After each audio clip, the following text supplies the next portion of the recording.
RBI ने digital frauds रोकने के लिए 5 नए नियमों का प्रस्ताव दिया है, जिसमें 10,000 रुपये से ऊपर के पेमेंट पर 1 घंटे की देरी और 1 क्लिक में सारे डिजिटल ट्रांजैक्शन बंद करने वाला किल स्विच शामिल है। तो चलिए आपको बताते हैं ये जो नियम है कैसे आपको सेफ रखेंगे। तो जल्दी से वीडियो को लाइक कर दीजिए और चैनल पर नए हैं तो जल्दी से चैनल को सब्सक्राइब कर लीजिए। देश में ऑनलाइन फ्रॉड को रोकने के लिए रिजर्व बैंक ऑफ इंडिया ने कुछ जबरदस्त स्टेप्स उठाए हैं, जिन्हें 5 पॉइंट सेफ्टी प्लान कहा जा रहा है। हालांकि ये सिर्फ प्रस्तावित है, लागू नहीं किए गए हैं।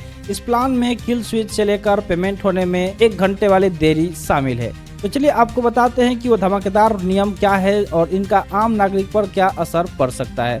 तो सबसे पहले आपको जानना ये होगा कि इस नियमों का जरूरत क्यों पड़ा।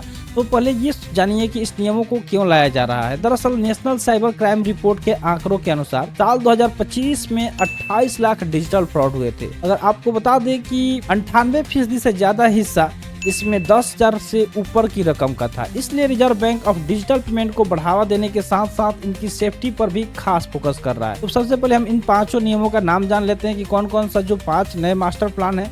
तो पहला है किल स्विच, दूसरा अगर बात करें तो दूसरा है 1 घंटे का वेटिंग पीरियड, तीसरा है वरिष्ठ नागरिकों के लिए ट्रस्टेड पर्सन, चौथा की बात करें तो चौथा जो नियम है यह है शैडो क्रेडिट और 5वां है मल्टी फैक्टर ऑथेंटिकेशन। तो चलिए एक एक करके इन सब के बारे में डिटेल में जानते हैं। पहले नियम की बात करें तो इसमें यह बताया गया कि अगर यूजर्स को लगता है कि उसके साथ कुछ धोखाधड़ी हुई है या हो सकती है, तो वो सिंगल क्लिक से अपने सभी अकाउंट्स के डिजिटल पेमेंट मोड्स को फौरन बंद कर सकता है। इसे किल स्विच कहा जा सकता है, यानी एक ही क्लिक पर यूपीआई, नेट बैंकिंग और कार्ड्स की सेफ्टी आप कर सकते हैं। दूसरा अगर नियम की बात करें तो यह है 10,000 से ऊपर के अमाउंट पर अब 1 घंटे का वेटिंग पीरियड होगा। मान लीजिए आपने 12,000 का पेमेंट किया तो बैलेंस आपके अकाउंट से कट हो जाएगा और पैसा 1 घंटे तक आपके बैंक के पास ही रहेगा।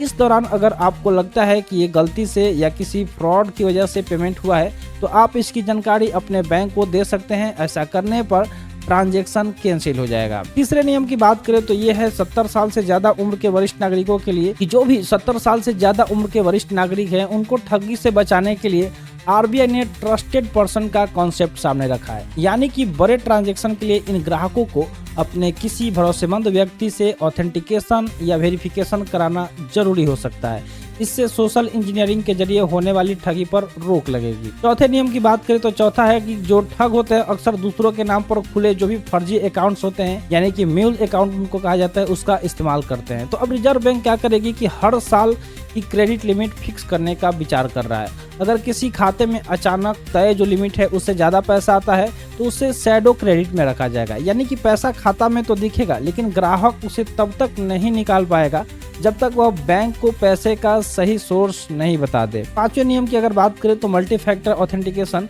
तो अब सिर्फ ओटीपी काफी नहीं होगा। आरबीआई ने सुझाव दिया है कि हाई वैल्यू ट्रांजैक्शन के लिए बायोमेट्रिक्स, पिन या सेफ्टी टोकन जैसे लेयर्स जरूरी किए जाएंगे।